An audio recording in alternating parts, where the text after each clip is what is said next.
जय हिंद दोस्तों, मैं स्वागत करता हूं आज के इस वीडियो में। तो मैं इसके पिछले वीडियो में बहुत ही इंपॉर्टेंट साइंस का क्वेश्चन दे चुका हूं, तो आप वो अभी नहीं देखे हैं तो आप ज़रूर देखें। तो चलिए हम टाइम बिना वेस्ट किए हुए प्रश्न को स्टार्ट करते हैं। एग्ज़ाम में एकदम 100% गारंटी है कि यहीं से क्वेश्चन पूछा जाएगा।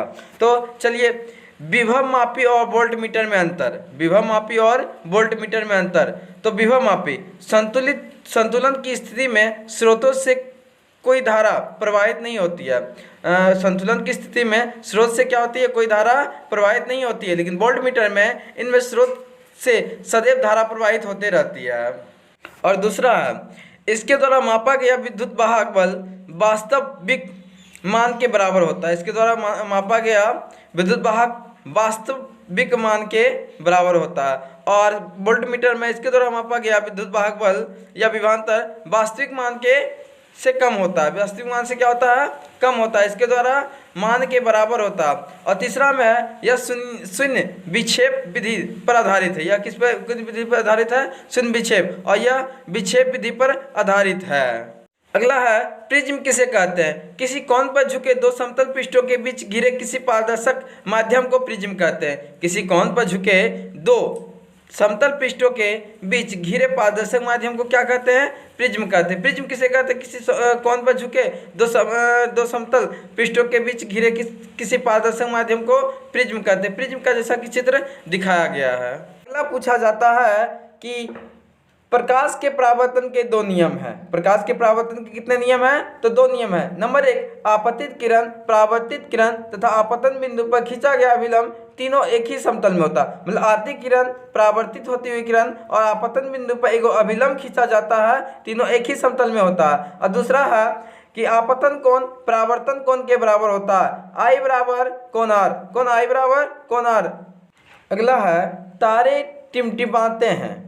समझाइए, तारे टिमटिमाते क्यों हैं। तो असल में तारे टिमटिमाते नहीं हैं, तारे बहुत दूर होते हैं और वायुमंडलीय आवर्तन के कारण तारे टिमटिमाते नजर आते हैं। मतलब दूर होते हैं तो धूल कण के वगैरह, हवा वगैरह के कारण क्या होता है, हवा चलते रहता है, उसी के कारण लगता है कि वहाँ तारे टिमटिमा रहे हैं। असल में तारे टिमटिमाते नहीं हैं।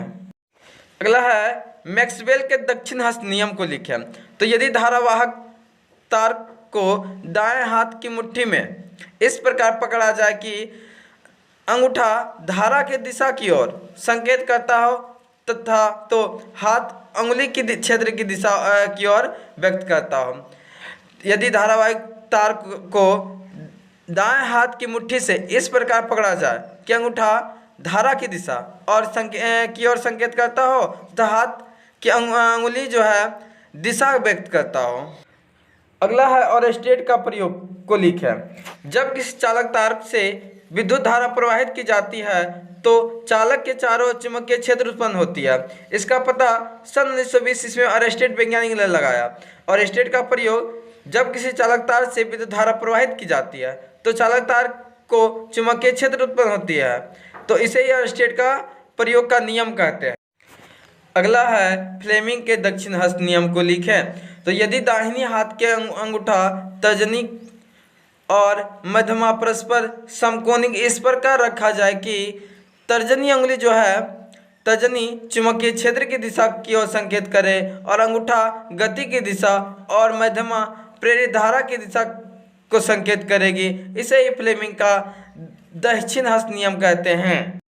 सबसे इम्पोर्टेंट प्रश्न, ऊर्जा संरक्षण से आप क्या समझते हैं। ऊर्जा ना तो उत्पन्न किया जा सकता है और ना ही नष्ट किया जा सकता है, बल्कि उसे एक रूप से दूसरे रूप में रूपांतरित किया जाता है। मतलब ऊर्जा को ना ही हम उत्पन्न कर सकते हैं और ना ही नष्ट मतलब खत्म भी नहीं कर सकते हैं, बल्कि उसे एक रूप से दूसरे रूप में रूपांतरित कर सकते हैं।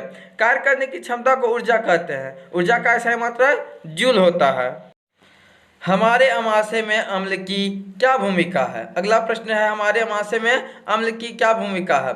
यह अमाशय में अम्लीय माध्यम उत्पन्न करता है जो पेप्सिन क्रियाशील के लिए आवश्यक होता है और यह भोजन में उपस्थित जीवाणुओं को नष्ट कर देता है। अमाशय क्या करता है, अमाशय में अम्ल की क्या भूमिका है, तो यह अमाशय में अम्लीय माध्यम उत्पन्न करता है जो पेप्सिन क्रियाशील के लिए आवश्यक होता है और यह भोजन में उपस्थित जीवाणुओं को नष्ट कर देता है।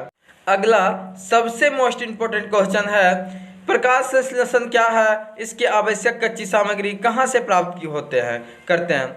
जिस प्रक्रिया द्वारा पौधा अपना भोजन तैयार करते हैं उसे प्रकाश संश्लेषण कहते हैं। इस प्रक्रिया में पौधे पृथ्वी से जल और वायुमंडल से कार्बन डाइऑक्साइड और सूर्य से ऊर्जा ग्रहण करके अपना भोजन कार्बोहाइड्रेट यानी ग्लूकोज बनाता है। तो पौधा अपना भोजन रंध्र के द्वारा ग्रहण करते हैं। तो प्रकाश संश्लेषण क्या है, जिस प्रक्रिया द्वारा पौधा अपना भोजन प्राप्त करते हैं, ग्रहण करते हैं, उसे प्रकाश संश्लेषण कहते हैं। और जमीन से मिट्टी ले लेते हैं और पृथ्वी से जल भी ले लेते हैं, ये और वायुमंडल से कार्बन डाइऑक्साइड और सूर्य प्रकाश ऊर्जा ग्रहण करके कार्बोहाइड्रेट भोजन बनाते हैं और ग्रहण करते हैं। और ग्रहण कैसे करते हैं, रंध्रों के द्वारा ग्रहण करते हैं। तो आज के लिए इतना ही।